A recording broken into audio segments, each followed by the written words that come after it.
Section 12. Long duration of imprisonment. In those olden times of Charles II, when for publishing pamphlets against the king and church a man could be censured, fined for all he was worth, sentenced to lose the remainder of his ears in the pillory, branded on both cheeks with an S for schismatic, and doomed to perpetual imprisonment, the duration of confinement before he could have his rights finally determined became an interesting question to the offender.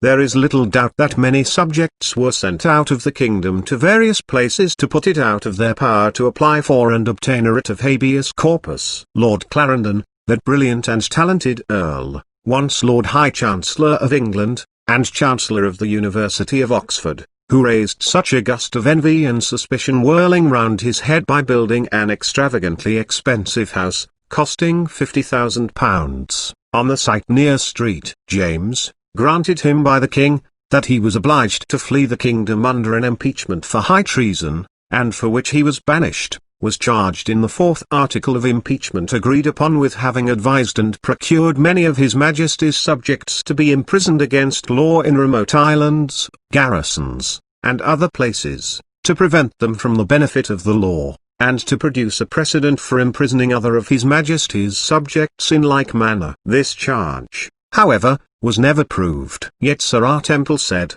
in a debate in the House of Commons, in a proposed habeas corpus act, in 1674, that since the king was restored, several had been sent to Tangier and the islands. At this day, no matter how or where the chains of his captivity may be forged, the power of the judiciary is adequate to crumble them to dust, if an individual is deprived of his liberty contrary to the law of the land. But it was obvious then, that the writ of habeas corpus which could unbar all the prisons of England, was powerless at the dungeon gates of Tangier. Mr. Amos writes, that notwithstanding the writ of habeas corpus, Sir Harry Vane, to the eternal opprobrium of Charles II, and Clarendon, the unscrupulous minister of a very bad king, complained, before trial, that he had been imprisoned 2 full years before an indictment was preferred against him, and that Colonel Hutchinson was imprisoned, under the administration of Lord Clarendon, for 11 months, without being brought to trial,